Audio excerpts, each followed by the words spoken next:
اعوذ باللہ من الشیطان الرجیم بسم اللہ الرحمن الرحیم ورحمۃ اللہ وبرکاتہ اللہ علیکم۔ یہ بہت ہی سنجیدہ معاملہ ہے۔ یہ در حقیقت کفر کے معاملے کے ساتھ کھیلنا ہے۔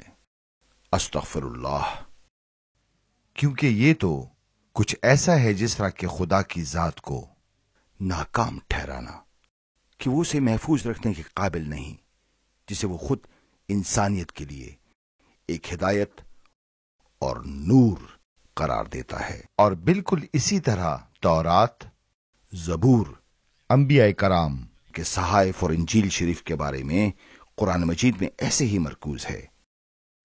یہ کہنا کہ بائبل بگڑ چکی ہے ایک سنگین الزام ہے، اور یہ نہ صرف قرآن کریم کی تعلیم کے برعکس ہے بلکہ قرآن مجید کے اولین مفسروں نے بھی کچھ اس طرح سے تصدیق کی ہے کہ جس سے پتہ چلتا ہے کہ قرآن مجید میں ایسا کوئی الزام نہیں ہے۔ قرآن مجید کیا فرماتا ہے؟ قرآن مجید میں کچھ نہیں بتایا گیا بائبل کے متن میں رد و بدل کے بارے میں، جیسے کہ بائبل کے خلاف الزام ہے۔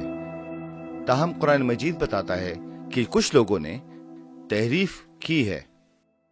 وہ کہتا ہے کہ ان میں بعض ایسے ہیں، یعنی اہل کتاب میں سے حضرت محمد صلی اللہ علیہ وسلم کے دور میں یہودیوں اور عیسائیوں میں ایک ایسا گروہ بھی ہے جو کتاب کو زبان مروڑ مروڑ کر پڑھتے ہیں۔